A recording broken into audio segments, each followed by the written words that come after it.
Hi, everyone, and welcome back to our podcast, The Vibes Were Off. I'm Catherine. And I'm Meg. Thanks so much for joining us again today. I have a pretty exciting story for you. Yes. And I don't know if you know about it. He's a prolific serial killer, but I don't know if you know about this one. So I'm not going to tell you anything. You just have to get there and see what happens. Okay. Okay. So you're not like giving me the name. No. Okay. No. We're going to start with our survivor. It's Cynthia Vigil. Okay. This is a story about Cynthia Vigil. That doesn't ring a bell, but that doesn't mean I don't know who it is. Okay. Okay. All right. You ready? Do you have any other housekeeping before we start? Not really. I'm just super excited to be here. I just love How's it here. everyone liking the dancing TikToks? Are you enjoying them? Would you like more of them? Should we keep learning the choreography? We're really good at them. If you haven't seen them. If you haven't seen them, go check them out. Also, we were invited, along with every other previous Tiger Bell, to go do like a reunion of sorts at our high school. Yeah. So if you're listening and you were a Tiger Bell, let us know. Are you with going? us, yes. Are we going? Should we do it? We're going. Do we start stretching like now? Absolutely. Okay, fouette is on point. Yep. Put Ready? me in the section The in ripple back. group? The ripple group in the back. I'll be great at it. We're just going to go bust out some like toe touches and stuff. Yeah. No, it's going to be fun. Okay, so That's back it, to our yeah. story. All right. So this is the story of Cynthia Vigil. And I kind of started it like a book. So come in with me. Okay. Come into the scene. I'll close my eyes. There you go. The weather in Truth or Consequences, New Mexico was perfect. The high was a mild 75 degrees. The skies were clear and there was a light breeze floating around. That was until a naked, badly beaten woman with a 5-foot-long chain attached to her neck ran screaming down the road. Okay. First impressions? That sounds really familiar. And I've been to Truth and Consequences. Yes. Yeah, it's just north of Las Cruces. Yeah. So we know that area well. Mm-hmm.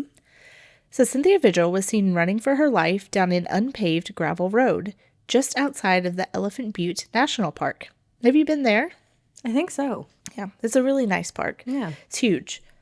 She was covered in bruises, bleeding, and screaming for help. Are you going to ruin this park for me? Like I can never go back. I think so. Okay, perfect. Yep. A few people saw her, but nobody stopped to help, though they did call 911, which, like, probably same, honestly. Yeah. I'm really on the fence about like, That's if a you tough one. see something, why aren't you doing anything? But also like, I care about my own safety. Yeah, you kind of So- have to, because, like, that's a situation Right. that is happening. Yeah. Somebody's obviously coming after you and I don't also. I'm going to do my part and call 911 for sure. Yeah. Like, I don't know if I'm, like, unlocking the door, No. to be fair. I mean, yeah. Shamefully, yes. Yeah. So she ran for what had to seem like forever to her until she was able to gain entrance into a home. So she bust in the door of a mobile home and begged the elderly couple inside for help.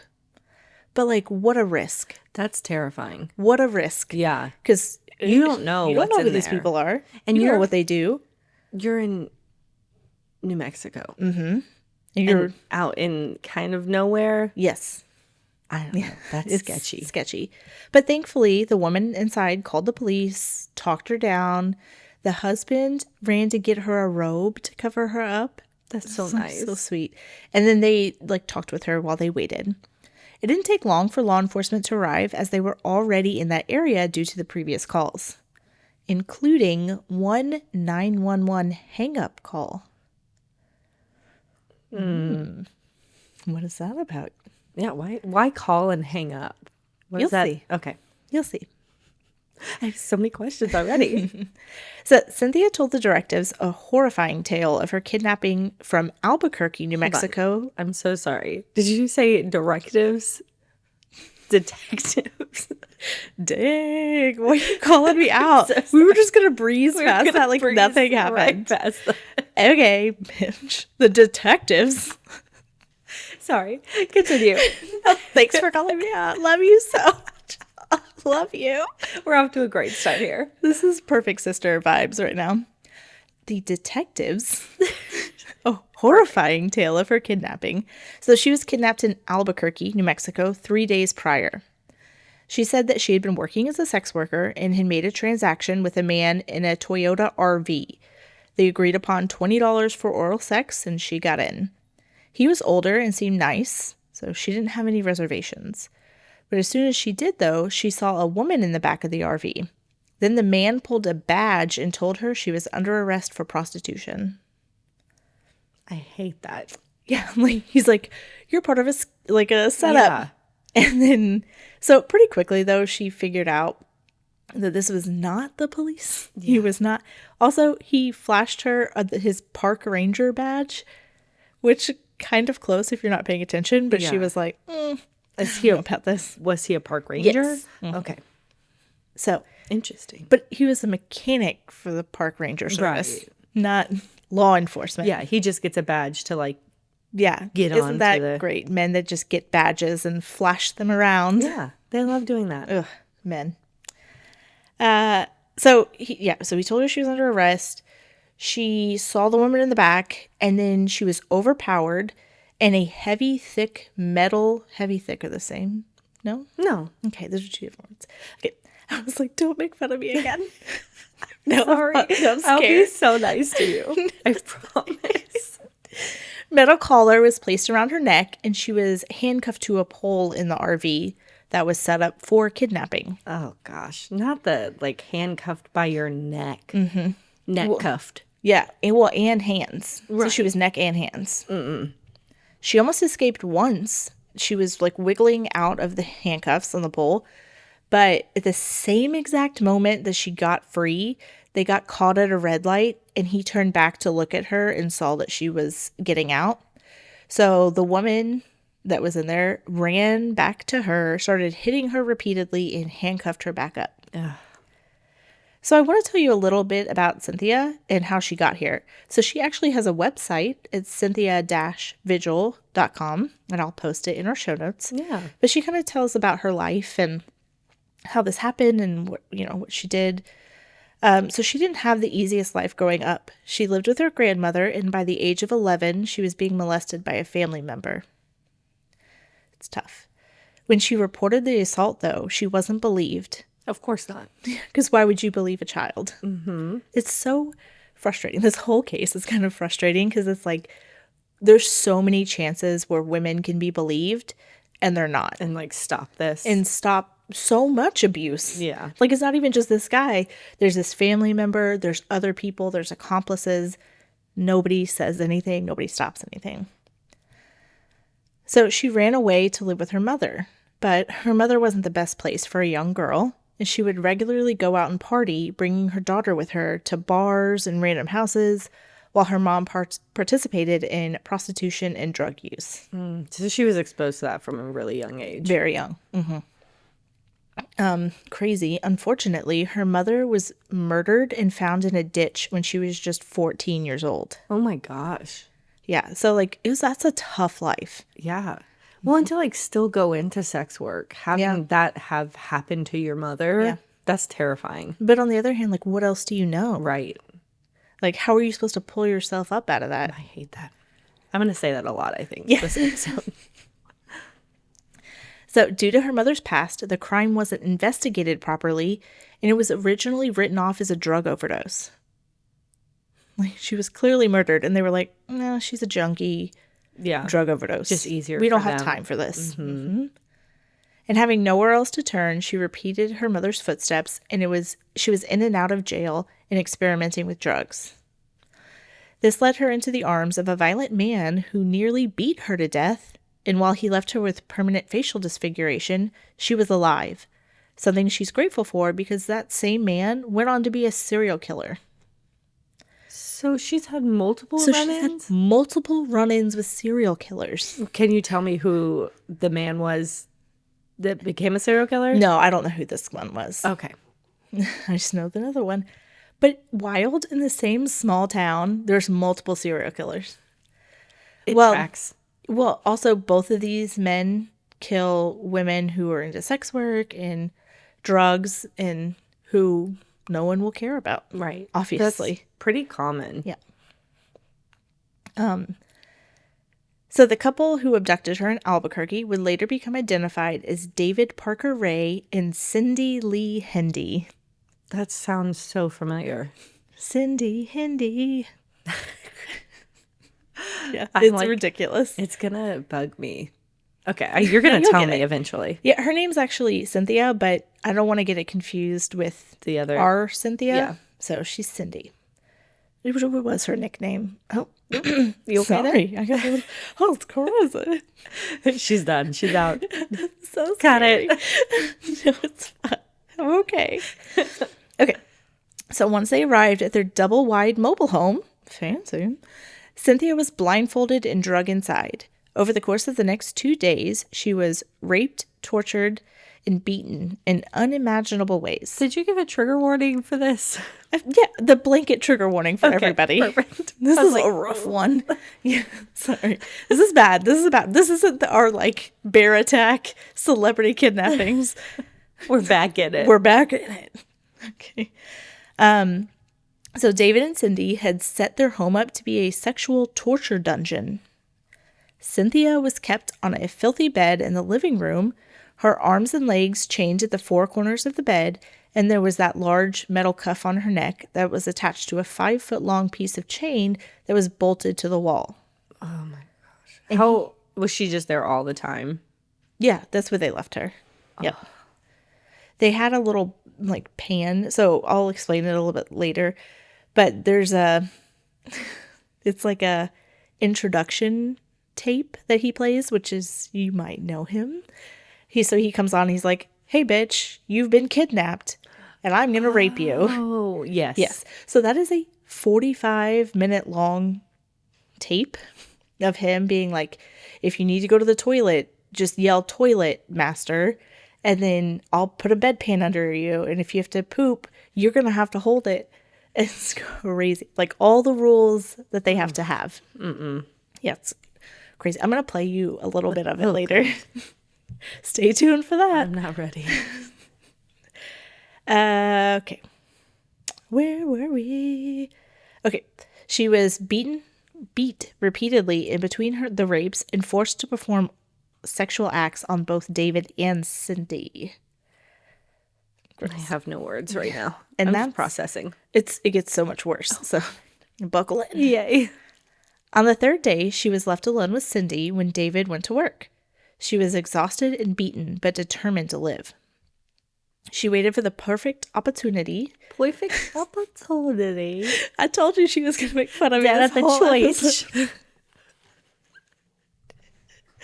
Oh my gosh. Okay, so the perfect opportunity to escape, and that came when Cindy went to take a phone call and moved into a bedroom. Okay. So what's her plan here? So Cynthia had noticed that David had left the keys to her chains on a side table just to the right of the bed. Oh, within reach. Yeah. So she had just enough slack to kick out one of her legs and try to move the table closer to her. So she was kind of hooking it with her foot and sliding it closer to her. So not an easy thing, but doable. So she was able to move it close, but in order to grab the keys, she had to reach forward. She had to reach forward so far that she had to choke herself. She just needed to grab the keys before she passed out again. So she talks about being on the verge, passing out, trying to reach the keys. So she grabbed the keys, but she didn't have time to celebrate. Cindy was finishing up her phone call, and she had to put the table back in place before she got back. Oh, gosh, yeah. So she kicked it as far as she could, but on the last kick, it turned, and she knew Cindy would notice that the table had been moved. So she's like, oh, shit. So she knew, a fight's coming. So she hid the keys as best as she could and prepared to fight. This was going to be her only chance. As expected, as soon as Cindy walked back into the living room, she noticed the table and jumped to attack Cynthia. But Cynthia wasn't giving up. This was her chance to escape. She fought with Cindy, exchanging blows and slaps. Dang. They are fist fighting. And you're doing that, chained up. And after being tortured for 3 days. Right. That's pretty insane. Mm-hmm. So Cynthia was able to somehow grab the phone from Cindy and dial 911. Okay, get it, girl. Yeah, that was our 911 call. Yep. So the operator on the other side heard what sounded like a struggle and the line went dead. Mm-hmm. She was like, that's weird. Yep. We're going to go investigate that for sure. Exactly. So Cindy had grabbed a lamp and hit her over the head. Oof. But then Cynthia was able to get an ice pick from around the bed because it was one of the instruments they had been torturing her with. Mm-hmm. And was able to stab Cindy in the head. Oh. Good for you. Yes. Ice pick to the head. Yeah. Justice. So while Cindy was dazed, Cynthia was able to undo the chains around her hands and feet, and then she unlocked the chain at her neck, ripped the chain out of the wall, and ran for it. Dang. Isn't that crazy? She's like, go, go, go. Also, she was only 22. I don't know if I said that before. This one was only 22 years old. She's a fighter. Yeah, she's getting it. Well, and like her mom was killed by a serial killer. Right. So she's like, not me. Not me. Not having it. Yeah. So police picked the wrong girl. Right. No, you're right, girl. So police went to the home Cynthia directed them to and found what the media would later describe as the toy box. The toy box killer. Mm-hmm. Mm-hmm. I knew. Yeah. The 911 dispatcher also sent police to the address because she had the gut feeling something was wrong. But it must have been a very busy day for the emergency services in New Mexico. Yeah. There's a lot of calls coming in. Ugh. Now, let me tell you about David Parker Ray. This piece of shit. So he was born November 6th, 1939 in Belen, New Mexico. Now, he had a rough childhood, to say the least. His father was a violent alcoholic, and his mother ditched him and his sister as soon as she could. He was then sent to live with his maternal grandparents on a small ranch. They were incredibly poor and had a strict parenting style. Not an excuse to become a serial killer. Mm-hmm. But here's the part where he was created. His father would stop by periodically to just check on him and make sure he was still alive, I guess, and give him lessons on how to be a man. No. Which never turns out good. It never does. It's terrible all the way around. Oh. So the most damaging of these lessons, air quotes, lessons, was when he left sadomasochistic porn magazines and encouraged him to read up. Why? I guess he was into it. And he was like, this is how you become a man. Get to reading. Nope. No, it's terrible. So he took these magazines as a lifeline to his father, and wanting to impress his dad, he obsessed over them. I don't know how that's good for a child's formative years. Do you want to be closer to him? He sounds like a terrible, terrible person. Yeah, well, there was no good influence in his life whatsoever. But when he was about 14, his sister caught him with these magazines, and she was horrified. Right. She was like, listen, I grew up in this shit too, but that's bad. Bad, yeah. So she told him to stop, and then it wasn't right, but he didn't listen. This caused a rift to form between them, and their relationship never recovered, and they were estranged for the rest of their lives. Hey, good for her. Which you should be. You're a sicko. Weird. Yeah. And if you don't stop, I'm never talking to you again. And he was like, nah, I'm not going to stop. Yeah, perfect. So she was like, peace Bye. out. Yep. Ooh, so sorry, I'm adjusting over here. I love those sound effects. We're in our 30s. I was trying to do it silently, and I was like, ain't no way. No. There's pops and cracks everywhere. We're great. All right. So after David graduated from high school, where, by the way, he was bullied pretty heavily for being weird and shy, because maybe he's into sadomasochistic porn. Right. You're a weirdo. How about we not treat you like a normal person? Yeah, I think that's a good idea. Sorry you got bullied, but it's too far. Don't be weird. But he entered the Army as a general mechanic. He served his time with no issues and was given an honorable discharge. Why do these weirdos always go to the military? I don't know. I swear. But a lot of them just blend right in. Right. Which is terrifying. Like the line between just normal military guy and like sick weirdo. It's too fine a line for me sometimes. Blurred, I think. No disrespect to anybody who's in the military. We're not suggesting you're all serial killers. No, but there's a pattern. You're right. There's a pattern. So after he left the Army, he moved to Truth or Consequences, New Mexico, where he was employed as a mechanic for the New Mexico Parks Department. So he just kept that his whole life. Yeah. It's important to know that Ray was a skilled mechanic and tinkerer. He was able to build machines and frequently did handyman-type duties for neighbors and friends. Because don't they all have just friends? Right.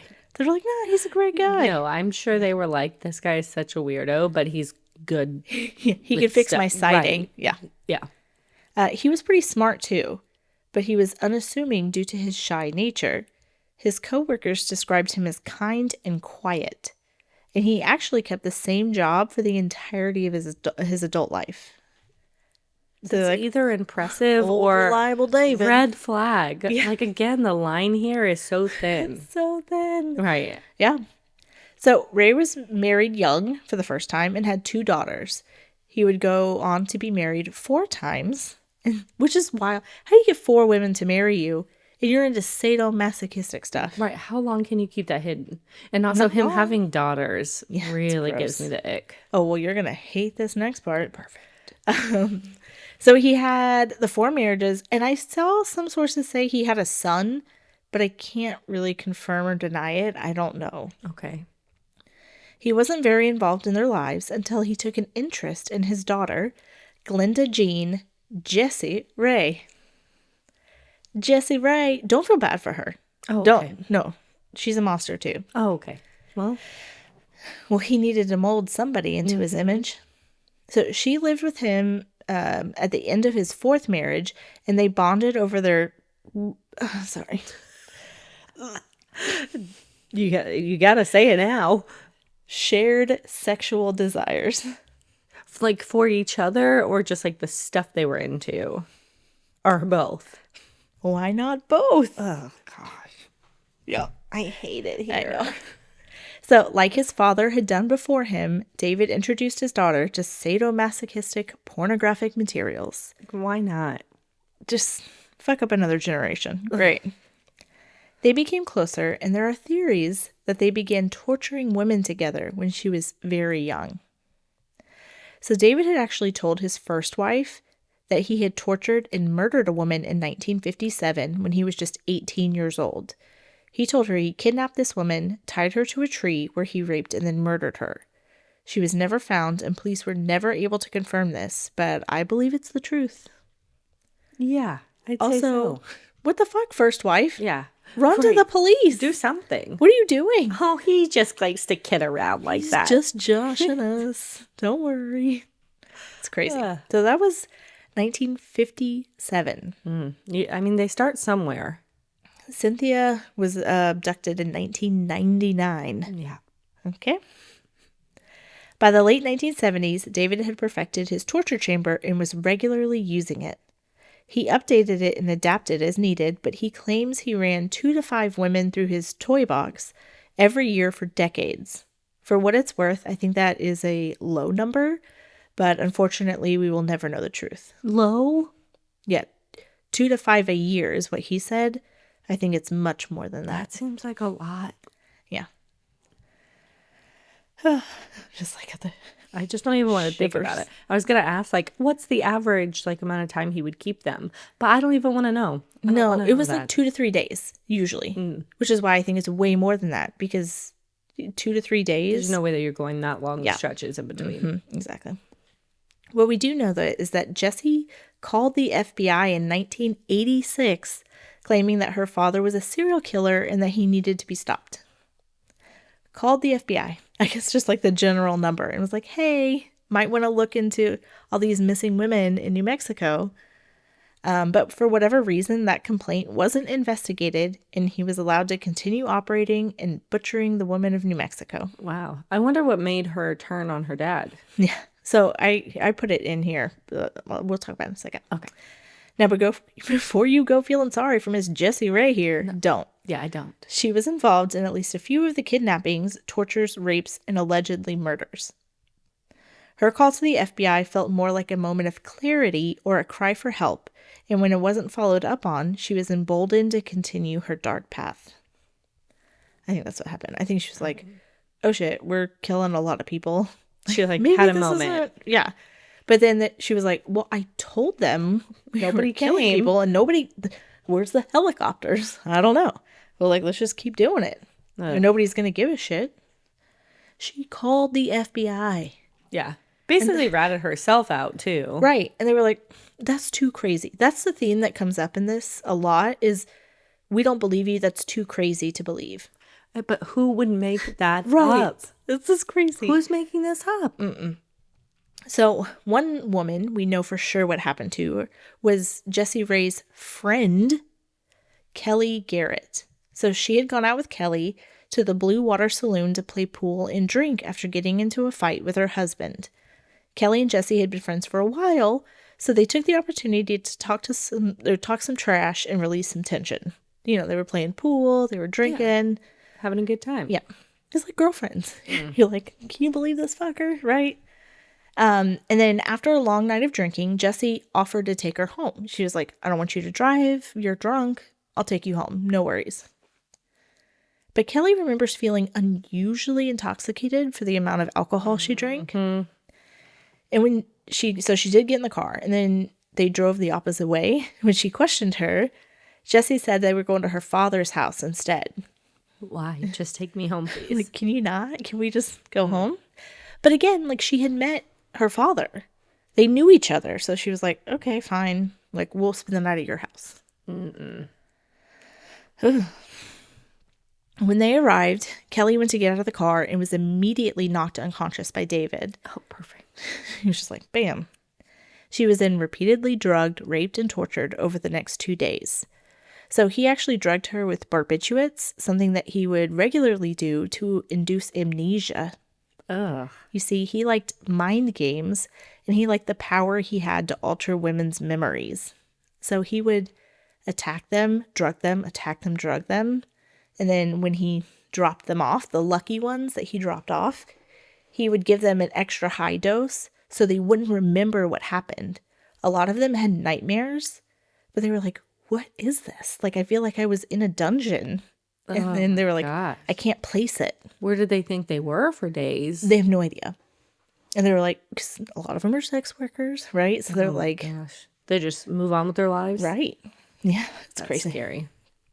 So after David Parker Ray was done brutalizing her, he gave her the large dose of barbiturates. He then, get this, drove her home to her husband. Okay. It gets so much worse. So he told him that he just so happened to come across her wandering in the desert, and he told him she was probably on drugs. Like, hey, I found her. I'll bring her back to you. You're welcome. He then left and went to work. And, It's like, and here the she is. husband was like, okay. This husband. So the most disturbing part of the story, though, is about Kelly's husband. Now, remember, they had been fighting. Well, when she didn't come home that night, he just assumed she had run off with another man and left him. So he went and filed for divorce. Okay. You didn't want to, like, missing persons. Nope. Follow up. Maybe So where she he's is. no care to whether she was alive or not, just immediately filing for divorce. Okay. Yeah, nice guy. I mean, I don't know what's going on in their marriage, But that seems a little extreme. yeah.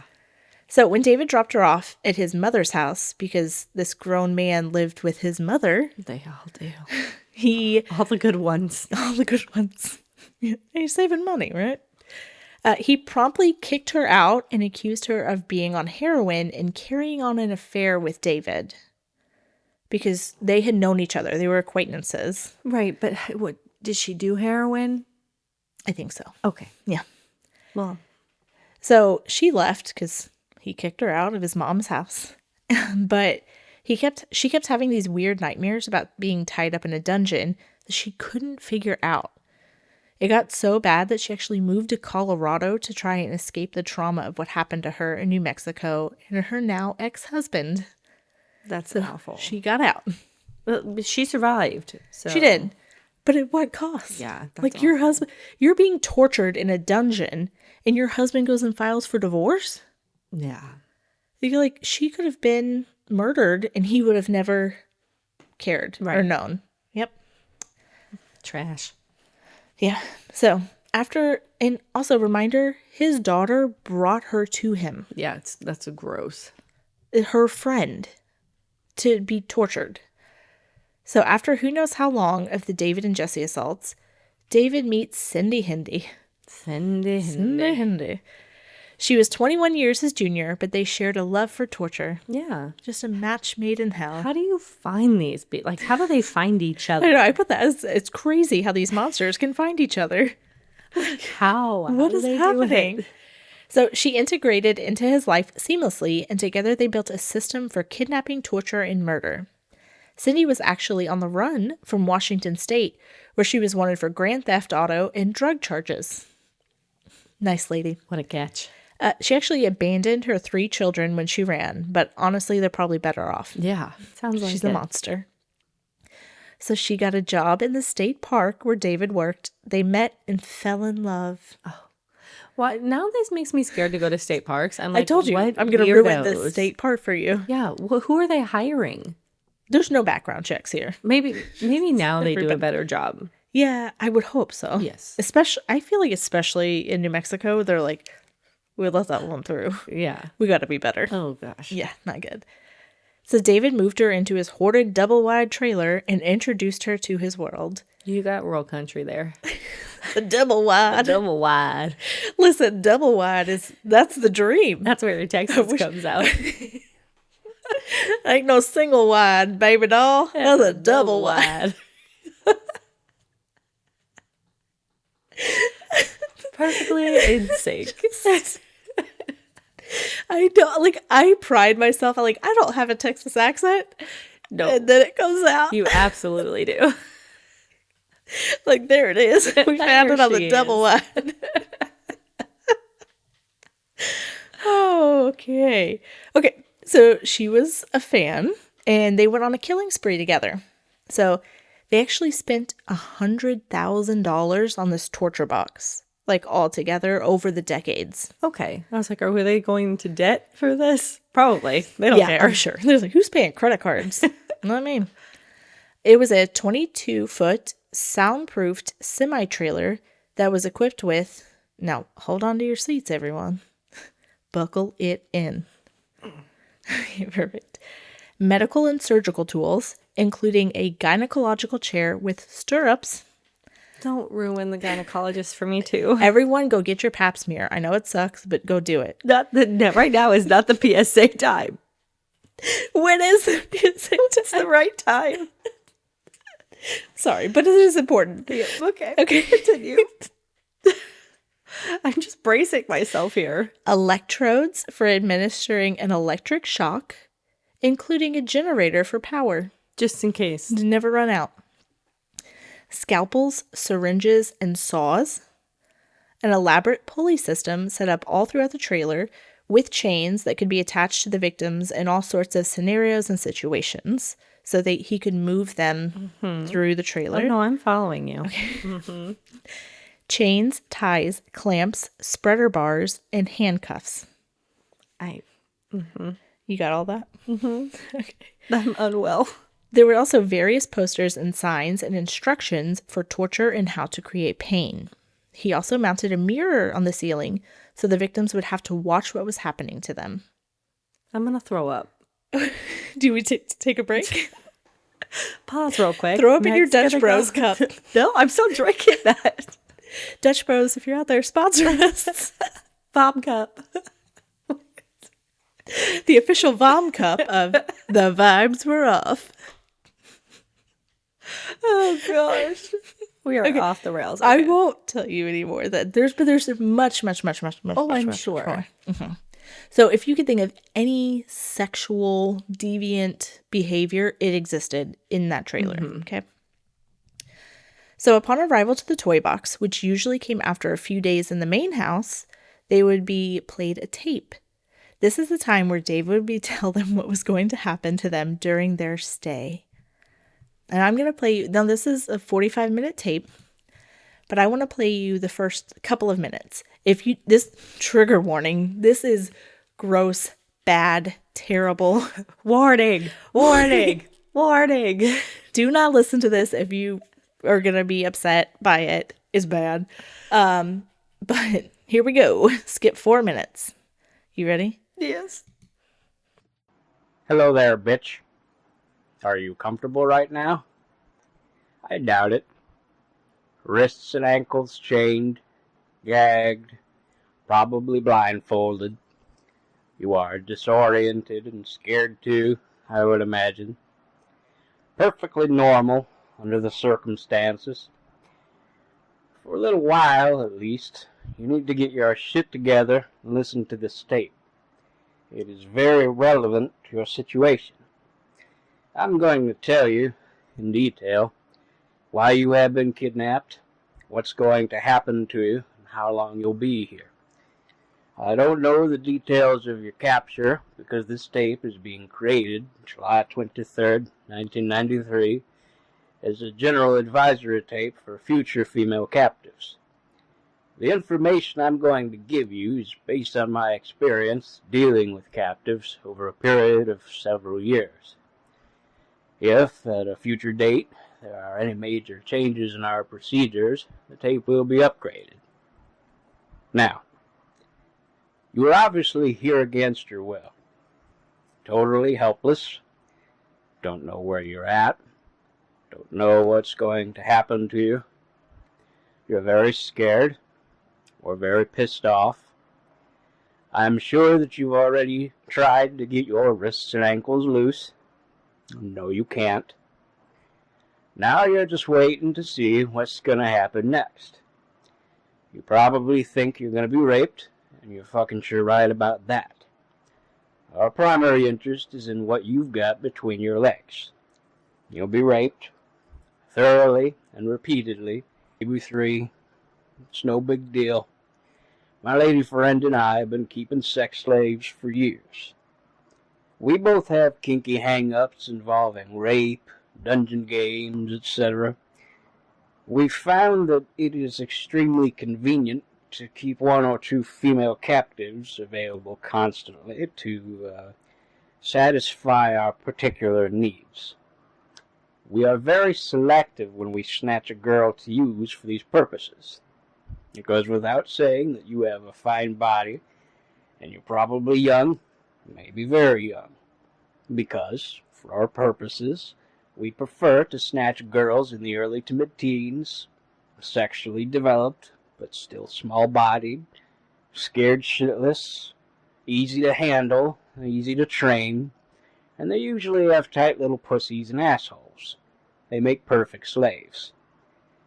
Any time that we go on a hunting trip, if we can't find a little teenager, we usually start hitting the gay bars, look for a well-built, big-titted lesbian.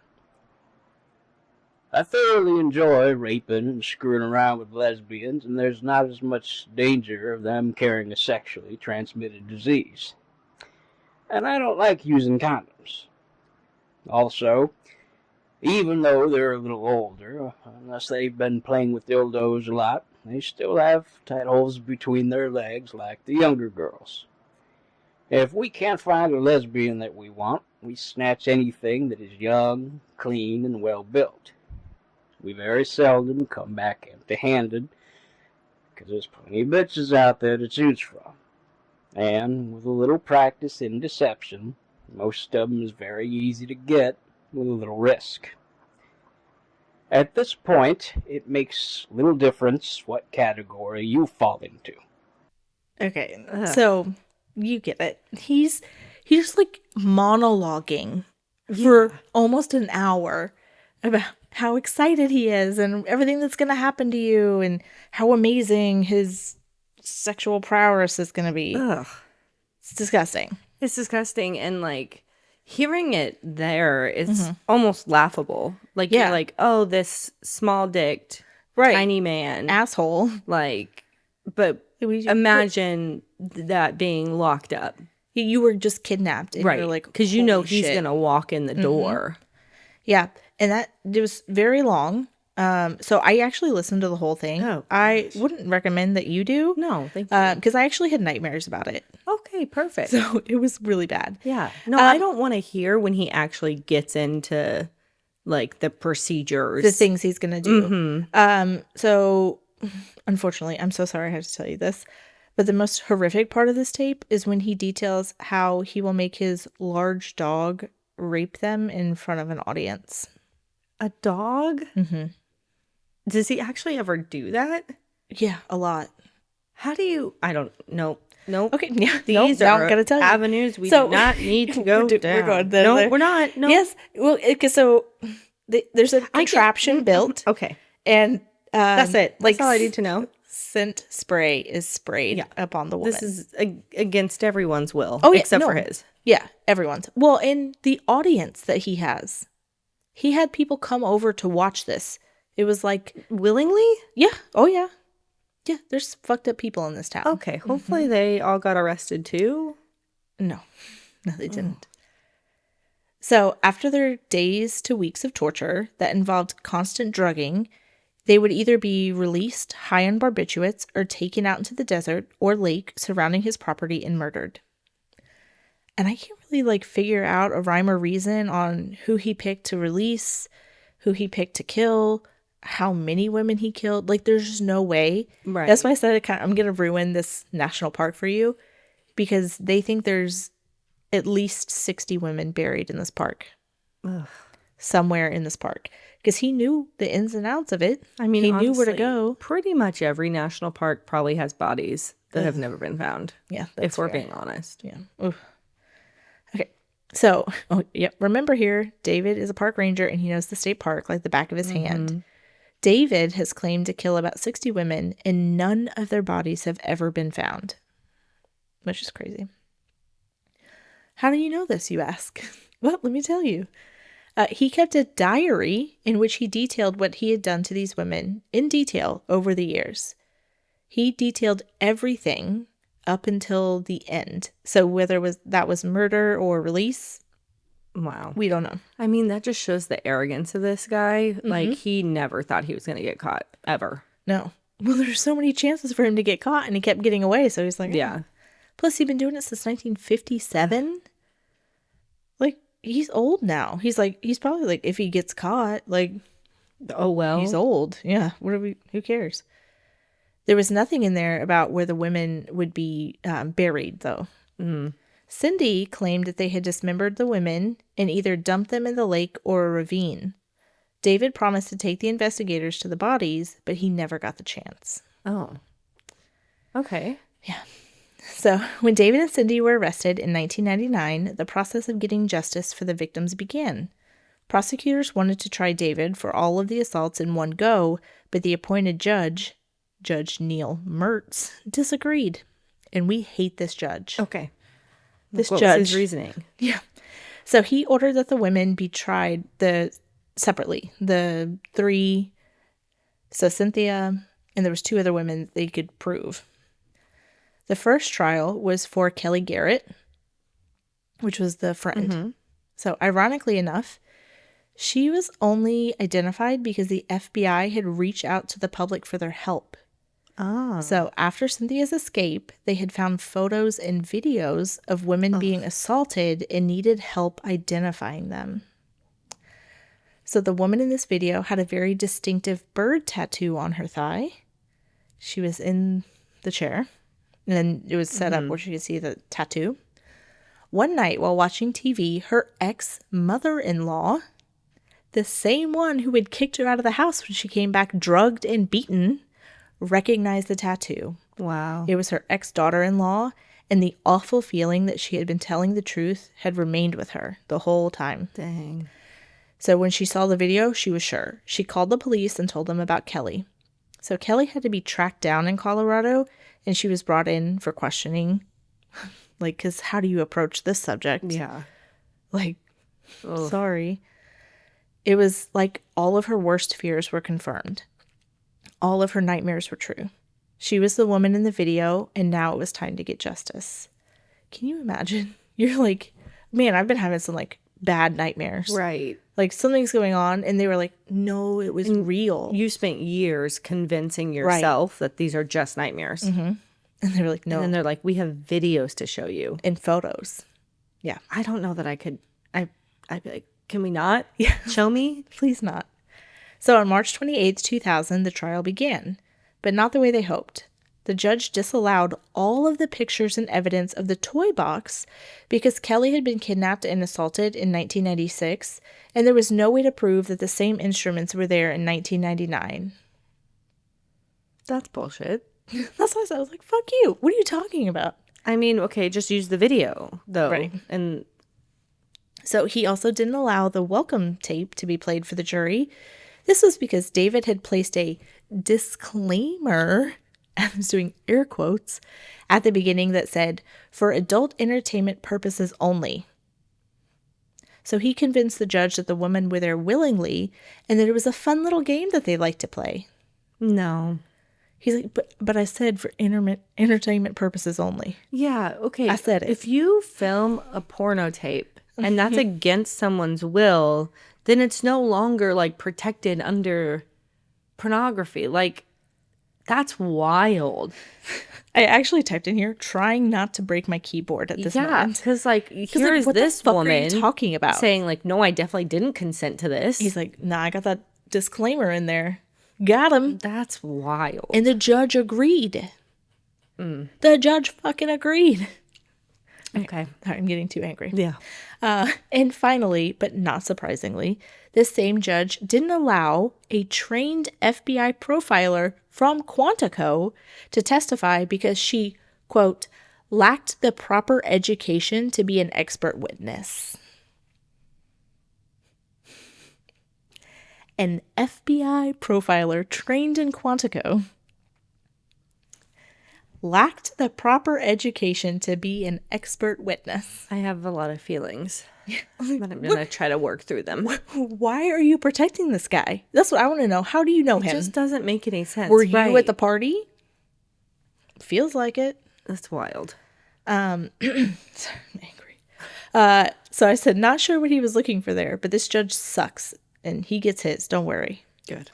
So David's defense attorney, Jeff Rain, said that the sex was consensual and that Kelly had an unreliable memory. No matter that it was David's fault for drugging her the entire time. Right. He was like, well, she doesn't remember everything. Well, yeah, because he Okay. fucking drugged her. So that means you just get away with it. It's unreliable. As long as you drug your victims. Don't worry about You're it. good. And put that disclaimer. And You're yeah. set. In New Mexico, at least. Mm-hmm. So the prosecution didn't have much more than a he said, she said. So it was up to the jury. No, it's not a he said, she said. Look at the video. They can't watch the video. Or no, they could watch the video of her. Her. Yes. But he said that was consensual. I hate the world. And some I people hate it like here. kinky sex, I guess. Okay. So the jury deliberated for 8 hours and came back hopelessly deadlocked. I'm going to guess it was a man Oh, deadlocking this group. 10 people thought he was guilty. Oop. Sorry, I clicked. I was like, ugh. If you hear aggressive clicking, she's angry. But 2 women were the holdouts. They found her unreliable and they thought that she'd made the story up, with one even said the exaggeration was a little much. Oh, no. Can you imagine? You're out of the sisterhood. You're out. I hope you're having the worst life. Seriously, did you? Well, so they couldn't introduce any of the other charges in this, so it was just hers. But they have a fucking video. Like, I don't know how much more you need. But even with a video, they acquitted. Well, It's a he said, she deadlocked. said. Yeah. Yep. So the judge immediately declared a mistrial. He was like, got him.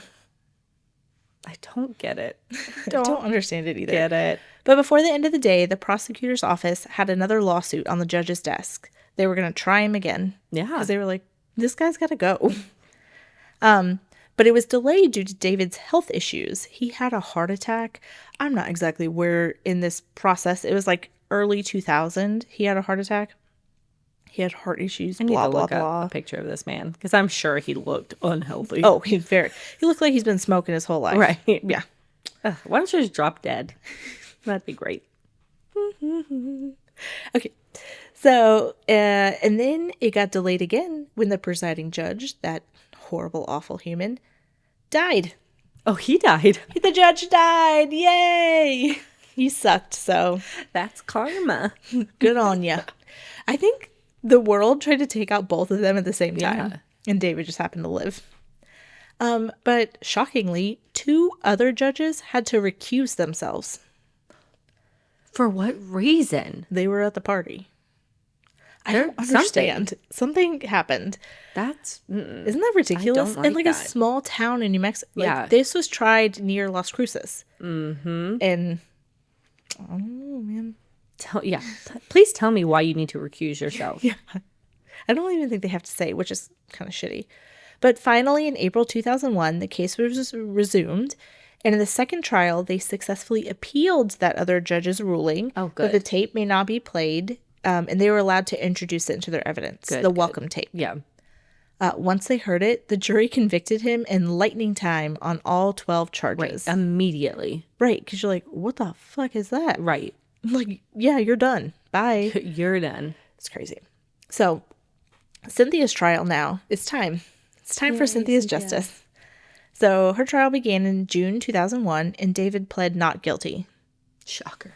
Whatever. It was consensual.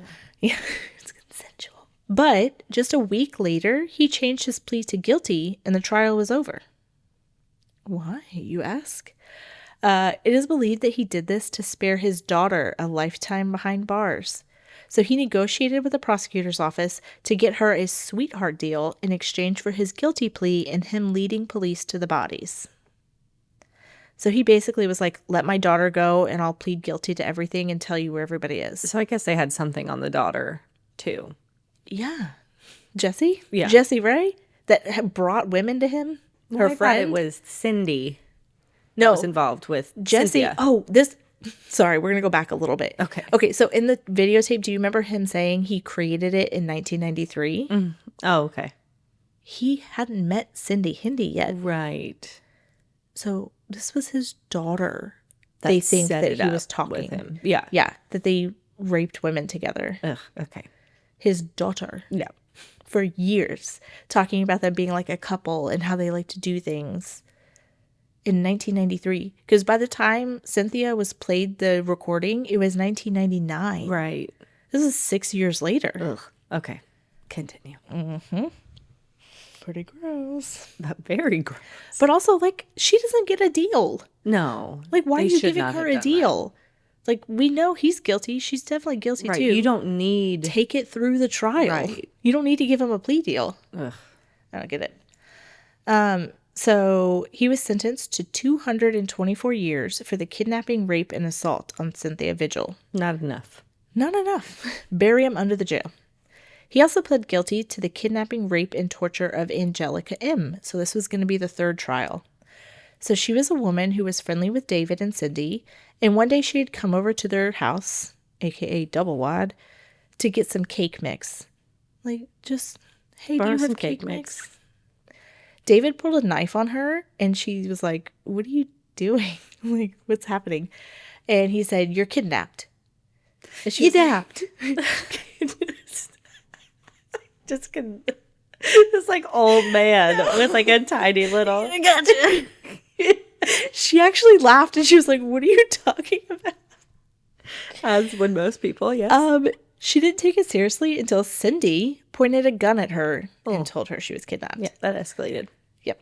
So she was held for 3 days and assaulted repeatedly before she was able to talk them into letting her go.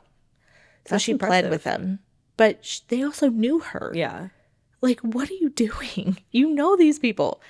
So that's something. He actually had a poster in his toy box that said, women lie, don't listen. They'll tell you they're a mother. They'll tell you they have AIDS. They'll tell you they have to take care of a sick parent. Don't believe them. Oh, okay. Because he had heard all of these I things. guess he needs to remind himself. And he had to remind, like, don't let him go. He actually had a list, too, that was like, make sure to padlock them, lock all the doors, set up the security system, like, step by step, so that they... Well, checklist. Yeah, exactly. But a poster size, and where they could see it. Terrible. Okay. Okay, so she was held for the 3 days. She was driven miles into the desert and then They said they let her go, but I think they left her for dead. Yeah. Because she had no water. She was naked in the middle of nowhere, Right. left in the elements. Like, they were probably assuming she wasn't going to make it home. Mm-hmm. This is going to piss you off. Welcome. Welcome to the dungeon here. She was actually picked up by a police officer. Great, you say? Oh my God, best case scenario, right?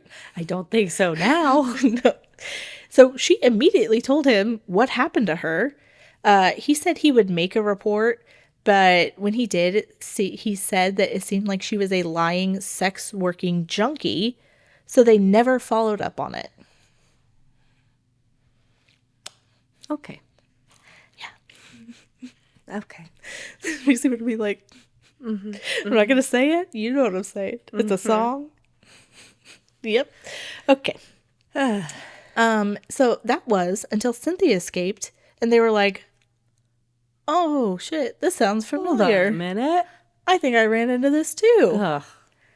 Like, you have so many women telling you that they're being kidnapped, assaulted, and beaten. Like, you all know of these what? things. I bet you that police officer that made the report went in like a fucking hero. Look, I have one. Yeah. No, he sucks. I hope he's having a bad day too. Bad day all around. I'm real sorry for all the vomiting noises in this episode, but Just make sure you do it into your patented Dutch Bros puke we're cup. gonna get like A cease and desist. don't you ever mention Dutch Bros ever again. We really do love We're Dutch sorry. Bros. We love it, yeah. Please. Okay. We're laughing because we're very uncomfortable. Yes. This is a sad story. This is how This we is the only cope. way we cope, right? So, tragically, Angelica was never the same after this attack, and she spiraled further into addiction, and she actually passed away before she was able to testify in court. Some sources say it was a drug overdose, and some say pneumonia, but either way, she was an incredibly troubled woman, and the system failed her. Because how do you be normal after that? You don't. There's no way. Yeah. I mean, without, like, a stay in Yeah. a psychiatric hospital, you're not coming out of that. So they weren't able to try him. Sorry, that was a noise. I didn't fart. Little arm part. I didn't fart. I promise. Look, I'll put my little sleeve down. Thanks. What was I saying? I don't know. Perfect. Distracted by the arm fart. Sorry. Okay. Oh, they weren't able to try her because obviously she had passed away. So they just said plead guilty to this too in part of the guilty plea for Cynthia. So it is also alleged that David is responsible for the murder of his former business partner, Billy Bowes. Oh, man. So, oh my God. Sorry, I don't know where You that see came her yawning from. at me right now? I'm so sorry. You should be ashamed. I tried to psych it back in. I don't know if you can The hear one that. man that gets murdered, you're like, ugh. Boring. Call me later. I'm so sorry. I care about him. What happened? Okay. So Billy went missing in 1988 after an argument with David. His body was found in Elephant Butte Lake in 1989 with a gunshot wound to the head. It was an unsolved murder until Cindy Hindi attributed it to David. Mm-hmm. It was also this, she said, that caused him to change his means of disposal. Oh. So he didn't want any more bodies to float to the top. So he decided he needed to get your cup ready. And sorry to use this word, gut his victims. Oh. He opened their abdomens and removed all their organs so they wouldn't bloat and come to the surface. And that worked. Yeah, that's awful. That's Yeah. I can't even say anything else about it. That's it. Yeah, it's gross. So Jesse Ray originally pled not guilty to all 12 counts of kidnapping, criminal sexual penetration, and conspiracy, and was facing 150 years in prison. Due to her father's deal, though, and her willingness to plead no contest, she agreed to work with a prosecutor and testify against her father in a deal for less than 3 years in prison and 5 years on probation. No. Not And worth it. With time served, she was released. She's a psychopath. A full psychopath. She's going to keep doing that. Because that's all she knows. Yep. And she got slapped on the wrist. That's wild. She called the FBI 13 years before this and was killing people. Right. And they're like, nah, she's gosh. changed. It is of note that she was never actually charged with any of the murders, but it is believed she participated in some, including that of her former girlfriend, who is still listed as missing today. Ugh. So, do with that what you will. Beings. Yeah. Cindy Hindi was originally charged with 14 felonies and was facing life in prison, so she too made a deal. In exchange for testimony against David Parker Ray, she could plead guilty to 5 charges, including kidnapping and forced sexual penetration. She provided a wealth of information against David, including personal knowledge of 14 women who he killed. After she sang like a canary, though, she reportedly began receiving love letters from David and recanted her testimony. She's like, I didn't mean that. He loves me still. So, never mind. I'm not going to testify against him. So how many years did she get? So, though, after a couple of meetings with her lawyer, she agreed to testify again. Because the lawyer was probably like, hey, you're going to die in prison. I mean, she should anyways. Like, he's not coming to get you. So, you don't worry about these love letters. So, she was sentenced to 36 years in prison. Way too little, in my humble opinion. I hope that gross. She is not having a good time in prison if she's still alive. No, girl, she out. What? Yep. Way to ruin my day. Thank you so much. She unfortunately accepted her plea deal just 3 months before a new New Mexico law went into effect that would have required violent offenders to serve 85% of their sentences. So she was able to be released after serving just under 20 years of her original 36. 3 months she was sentenced. So they were like, okay, you did more than half your time. You're good to go. Why? Like, that's just like, you don't have to let them go. You don't have to let them out. The parole boards are the problem here. Yeah. I want to be on a parole board. Somebody put me on a parole board. No, you're all staying. Violent offenders. Violent offenders. She also completed 2 years of supervision in prison. No idea how that happens. So she did not have to be supervised by anyone upon her release. She was not under probation, parole, nothing. No. She completed that in prison. How do you complete that in prison? Which, like, you're locked up. Right. You're supervised. Like, the whole thing. Yeah, the point of it is to, like, make sure that when you go out into society that you're not fucking up. Yeah. Nope. You can't really prove that. That's still Cindy in prison. Hindi. Okay. So she moved to Montana after her release, but is now believed to be in Washington State. Ugh. So, if you live over there, watch out. Watch your back, I guess. There was another accomplice I want to tell you about. Dennis Ray Yancey. So, okay. Sorry. Like, I didn't know there was another accomplice. Did you know Yancey? No. Not Yancey. Not Yancey.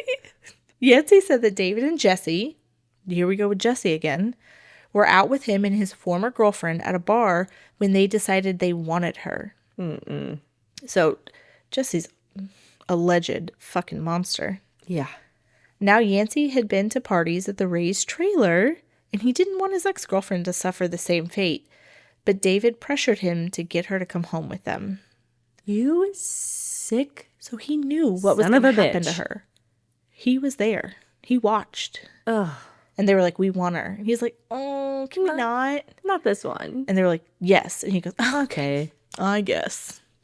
He claims he was afraid of David, so he complied. You went to the parties. Yeah. You went and watched. No. So Marie B. Parker was just 22 years old and now in the grasp of the Rays. After 2 or 3 days of torture, they decided they were done with her and ordered Yancey to kill her. Yeah, that escalated quickly, huh? He said David gave him a piece of rope and told him to strangle her, which he did, because he was so scared. So afraid. Mm-hmm. Then all 3 of them went out into the desert and buried her body. Ugh. Like, So you can't tell me No. that all of these people aren't awful humans. Awful. So Yancey only confessed after Jesse named him as a co-conspirator, so not out of guilt or shame or anything else like that. He agreed to take police to her body for a lesser charge, though when he took them there, she wasn't where he said she would be. Okay, no deal, then. Yeah, well, he claimed David had moved the body, which I do believe. I don't think he would leave her there with witnesses who could use that against him.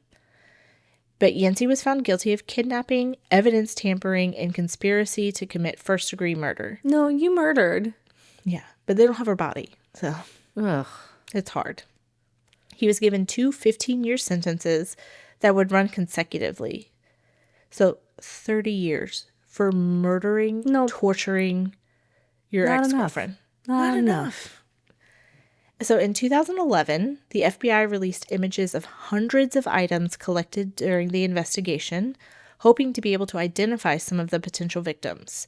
They were up on the Albuquerque FBI's website, so if you or someone you know have a missing loved one from the area who went missing between 1957 and 1999, take a look and see if you see anything that looks familiar. These women and their families deserve closure.